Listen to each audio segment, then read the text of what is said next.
The one, the only, the classic Halloween.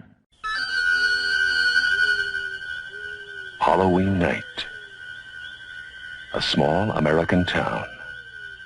15 years ago.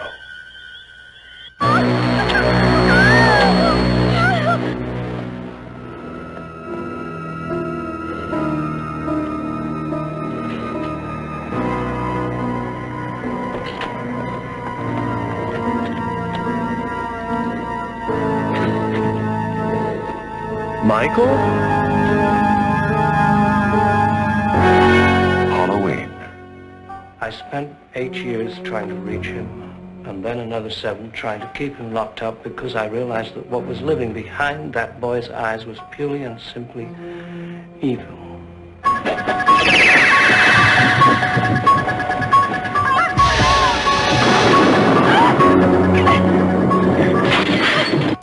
I think he'll come back. Exploring uncharted territory. Totally charted. Just talk. Sure. The only reason she babysits is to have Halloween.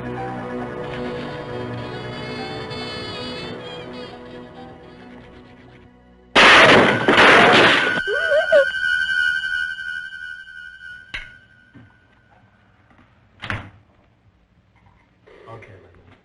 Come on out.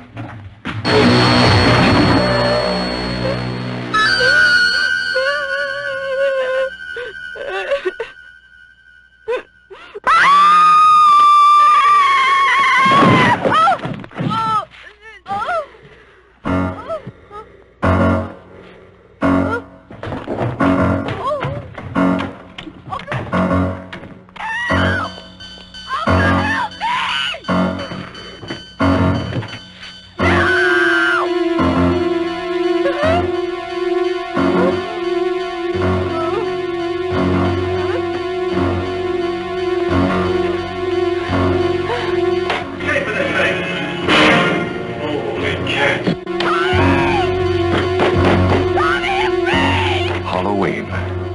The night he came home.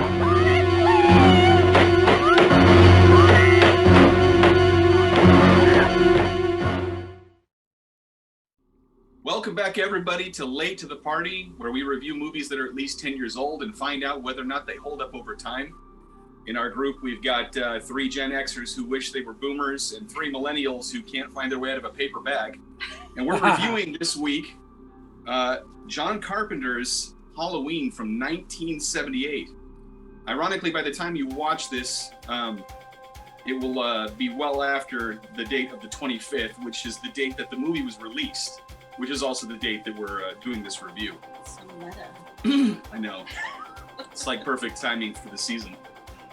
So, as I said, it's directed by John Carpenter and stars Donald Pleasance as Dr. Sam Loomis, Jamie Lee Curtis in her first real role as Laurie Strode, Nick Castle as Michael Myers, or The Shape, Tony Moran as Michael Myers when he was unmasked, PJ Souls, who we just saw previously in Carrie, as Linda Vanderklok, what a wonderful name, Nancy Kyles as Annie Brackett, and Charles Cyphers as Sheriff Lee Brackett.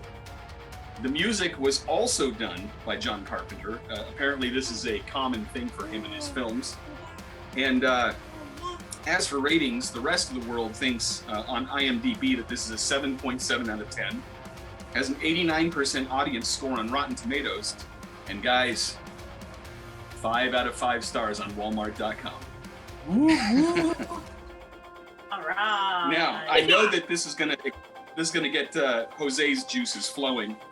This movie was filmed in only 20 days, also in 1978. So it was filmed over the summer and released that fall.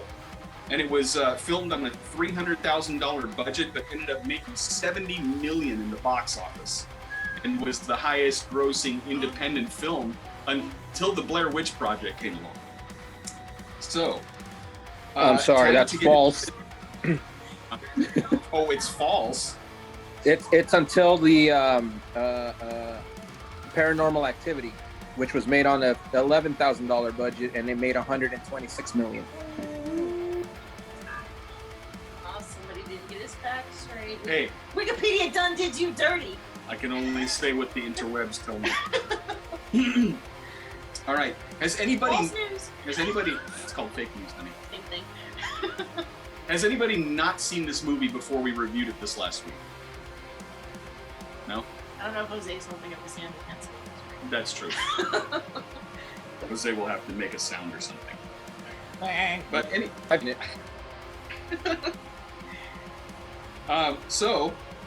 what I wanted to do is get some perspectives on our different scoring levels for this. And so I wanted to start with Mr. the Great and give us your feedback on the story that takes place in this first Halloween movie. Just like the gist of what's going on, what's happening with it? Yeah, the plot, the story that's going on. What did you think of it? What are your thoughts on that? Oh man, it's my memory put it together, I think, better than what I saw on film this time. Apparently a kid who isn't deformed kills his sister, gets locked up in an asylum, somehow in the asylum with no explanation becomes deformed, then escapes, and then has a vendetta against teenagers for some reason. Why do you keep going back to the deformed part? Horny teenagers. When they show him, like when they do the unmasking, he's deformed, and when they show him as a kid, he wasn't. That was my personal. I didn't see any eye thing going on.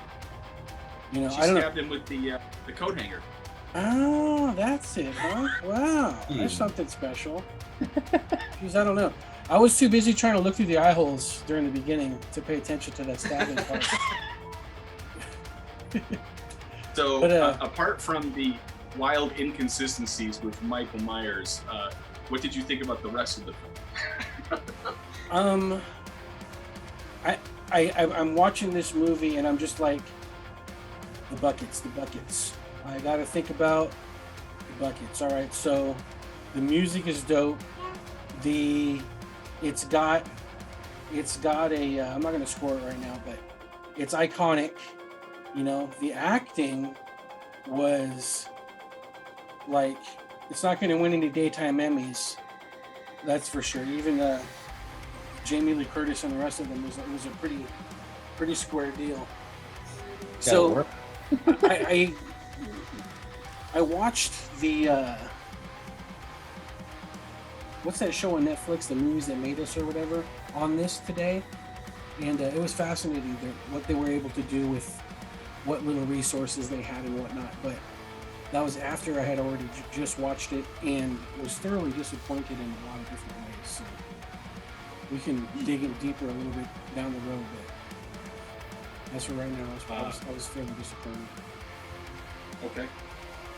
Isaac, what are your thoughts about the acting in the film and specifically the casting choices for the different characters? Well, the amount of money they had for the characters that they can use is one thing. Another is this is your perfect B horror movie. It stuck with the times, and the acting was just what you would expect from an independent movie, horror movie.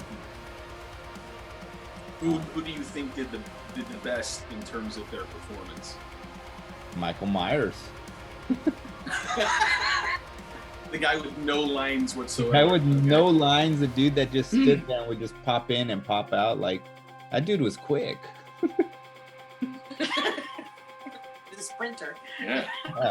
And then the way he would like take off, and then he'd be in his station wagon, and he'd be telling them so quickly, like, that's talent, dude.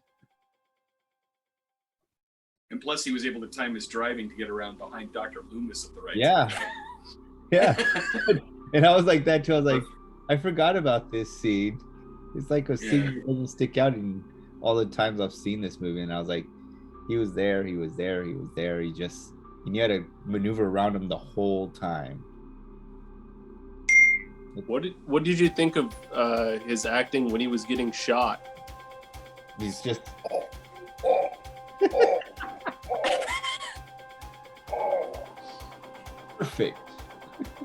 Perfect. Considering I've never been shot, I don't know how fake that A is. plus.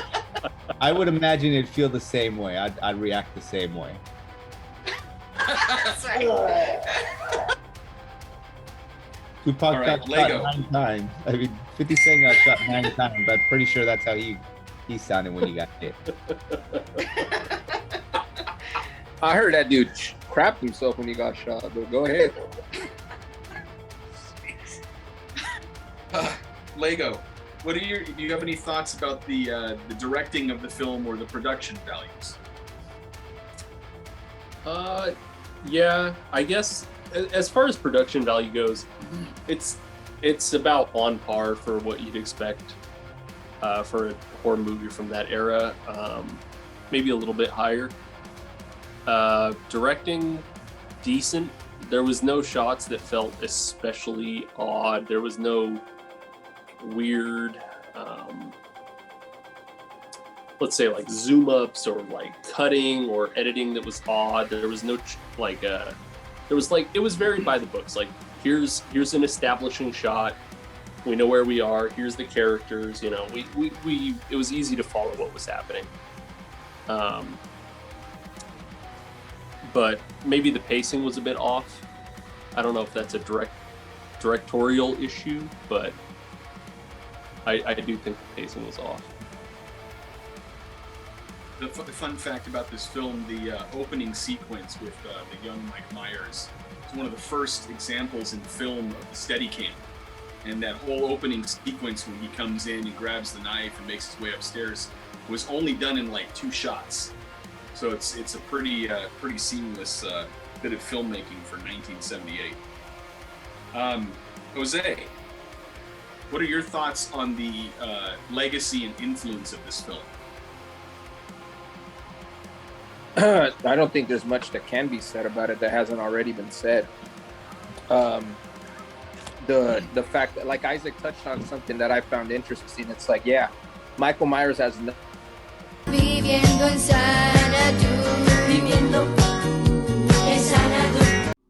lines. It has very limited, I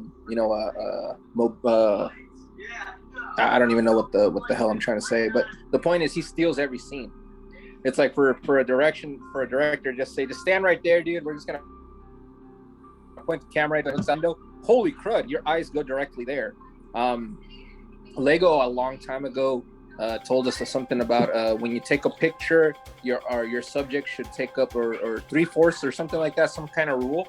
And I feel like they followed a lot of that to whenever he was in the shot. They did a really good job, like you said, that Steadicam reminded me of that Coco Cabana scene from Goodfellas with Scorsese, how he does it in just one shot. He just follows what's his name through the whole restaurant. And the fact that they did that with the horror movie, I just couldn't. I'm like, we got Scorsese, one of the most renowned, amazing directors of all time that they say, and you have this 70s horror movie that was made on almost nothing, like dollars. And to establish a shot like that, to me, was really impressive for its time. Obviously, it's not the greatest, but I feel like it did kind of warp me back. Like you said, they made it on such a small... It's definitely evident. It's evident that they did that. There's almost no jack-o'-lanterns in there. There's no Halloween decorations up, yet it's supposed to be Halloween. But I never felt out of place. It was just stuff that I was picking up on because, as Nate said, there's so many things said about this movie and so many fun fact documentaries made about it that we just know these things. But when you're just sitting down and watching it from beginning to end, yeah, because you've seen like Nate even said it, for somehow his mind already filled in those gaps that were very apparent in the first movie. But it's because of the legacy of this movie. We've watched all the sequels, we've watched all of the books on this, so we're very well informed and we know what the story of Michael Myers is. And the fact that we're, I wasn't born in the 80s. I mean, I was born in 88. This movie was almost 10 years old by the time I was finally out. And the fact that I know almost all this, and like I've seen this movie before prior to today. This isn't one of those that I'm late to the party with. So that there alone, I mean, it's funny because I do recall seeing it in Spanish, and believe it or not, it actually translates pretty well considering that he doesn't have a lot of dialogue. He's still as scary in Spanish and in every other language than he is in English, as he is in English. So that's pretty impressive, and it is kind of sad that a lot of those types of movies that were made with almost no budget but just passion are kind of gatekept from being shown to us now, and unless you do some digging, a lot of times you don't find those kinds of movies. So it's just a testament to, like, I consider stuff like this like an American dream. Start off with almost nothing and you get it to the point where everybody loves it and you're successful, and you create a whole damn studio from it. So that's pretty dope in my opinion. So as far as the legacy goes, it's cool.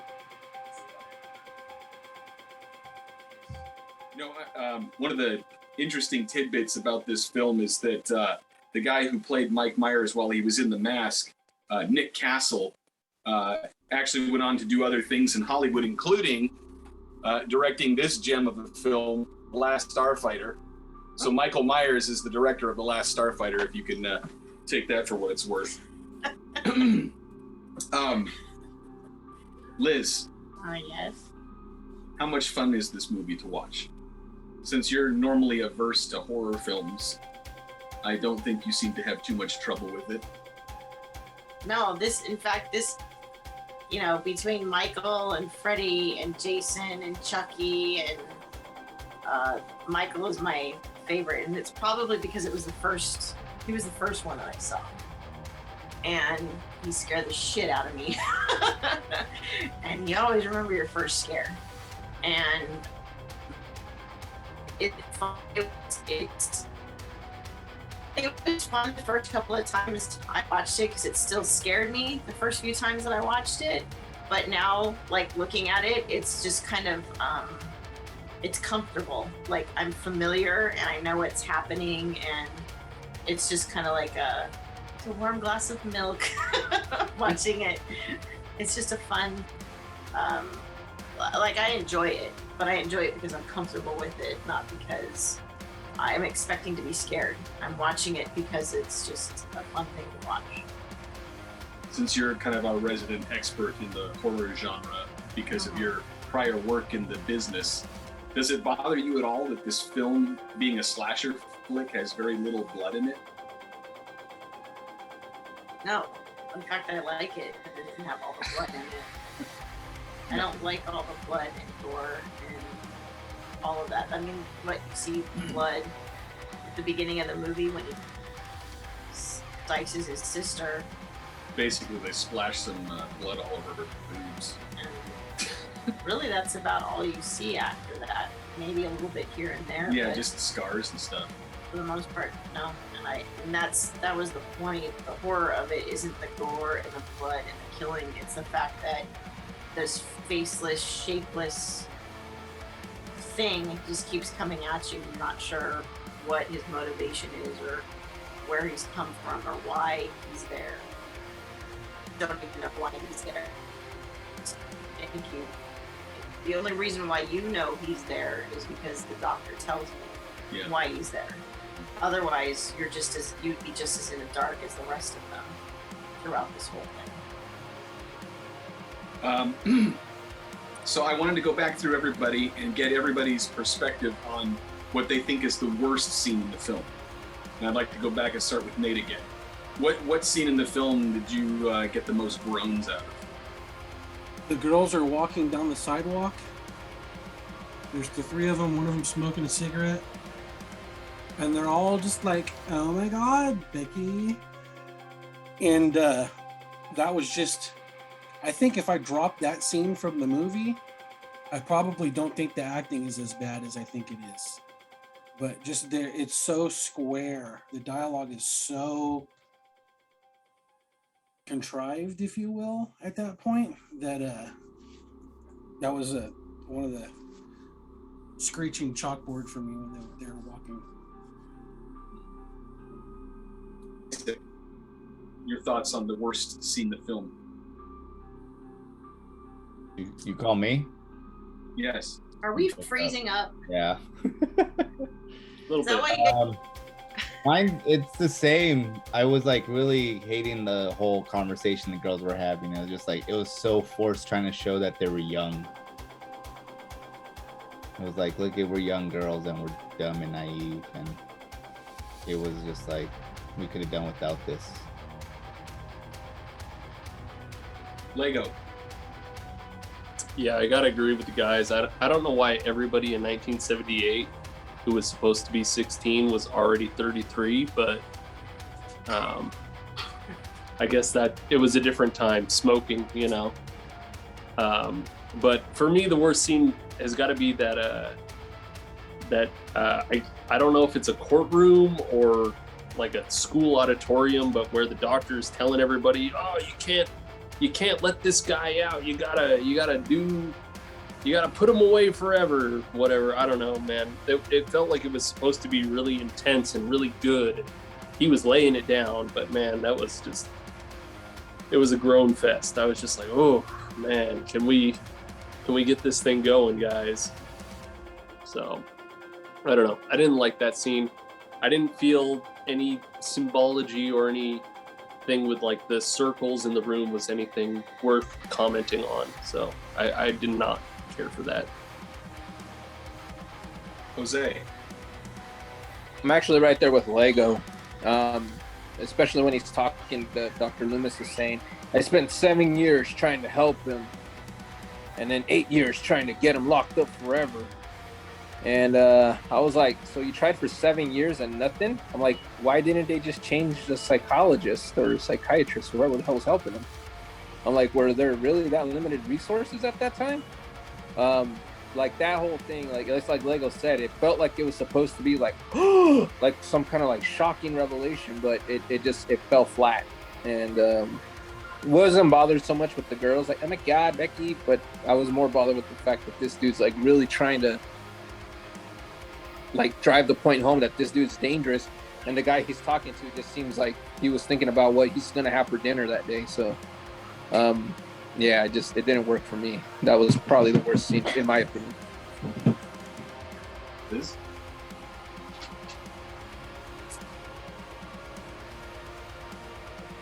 Yeah, it's probably no, you know what? The worst scene I think for me is the whole bullying thing with the kid with the pumpkin, and he crushes the pumpkin and stuff.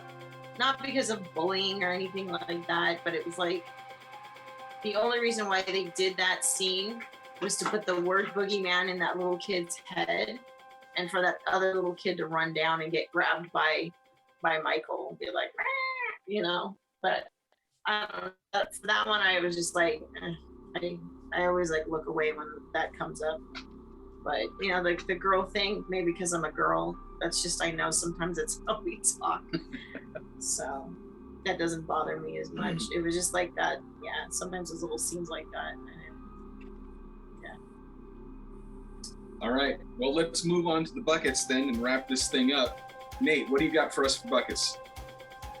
Man, this is hard because of the weight that this thing carries. You know, remakes and sequels, and you know, I mean, how many Halloween movies have been made with? We'll throw out the Season of the Witch because that was brutal, but Michael Myers has been on the warpath for a long time, so you know, and he's one of the he's on the Mount Rushmore of movie monster bad guys. So you know, that's got to carry more weight than it should probably. But you know, the story wasn't great. The acting wasn't great. The music, I like the music. I like the villain. I like the legacy. I'm gonna go with like a very forced 6. I'll go with an 8. I like this movie. I enjoy it every time I watch it. I've watched it hundreds of times, and I'll continue to watch it.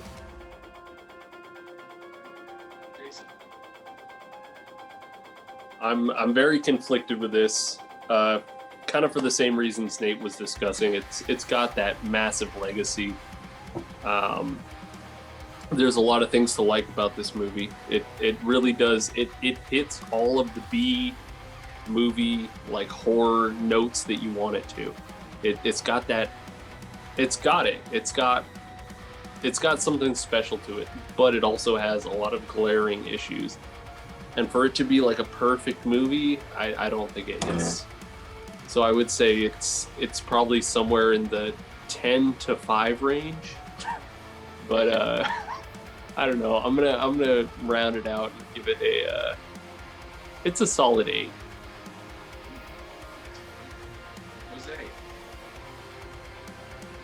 Jose. Same thing with me. Take away the acting, but for all the things, legacy, in my opinion, good camera work, having a monster that owns the scene when he's in it, and just for everything that came after, everything that it set up, and everything that movie stands for, coming from nothing and making millions, and then making careers out of all those people. The score was great. It was perfect for the movie. Like I said, -1 point for the acting, but everything else for me, it's a 9 out of 10. Yeah, I'm right there. It's a perfect movie. Maybe my favorite. Kind of all of the 80s, 70s, 80s, like horror stuff. Yeah, like I said, Michael got the shirt. But it's a 9. It's not a perfect movie, but I think it should probably be an 8. But nostalgia is always kicking in, so it gives it an extra point there. So it's a 9 for me. I love this movie, and I'll watch it whenever anybody wants to. I find this film to be hitting all the right beats. I think it's a good slasher flick. It could have probably used a little bit more blood. And the acting is a little shaky at times, but again, it's, as Lego said, it's typical for what you would expect for a horror film from that time period. And I think the legacy goes a long way. And I think that the story is a good story, even if it wasn't executed correctly at certain points. It's hard for me not to give this the highest possible score. I don't know that it's an epic film, but I'm comfortable with a soft 9 on this one. I think it's good. And I want to just say before we wrap up here that I'm very disappointed that none of you guys gave it a 10, because there's a couple of sets of boobs in the movie, which is usually like a hard selling point for you. So a little disappointed. But anyway. There's 2 sets of those. That's right. There's the dead bodies as well. Like I don't do necrophilia. Well, only one of them was dead. Souls had live boobies. That's right. They cancel each other out, living and dead boobies. Good to know. Good to know that there's a boob rule. We're establishing them as we go. Necrophilia is the line. That's the line we don't cross. So I got it. So no Liev Schreiber from Phantoms. Not in this house. All right, guys. Well, we hope you enjoyed watching Halloween with us. We hope you got something out of the review that we've done. And next week, because I do believe Friday falls on the 5th of November, I think our friend Jason is going to remember a certain film to be doing next week. So we hope you will tune in and join us for that as we watch the next film in our series. If you can guess what it is, and tune in to see Talking Sht to find out. We'll catch you guys next time.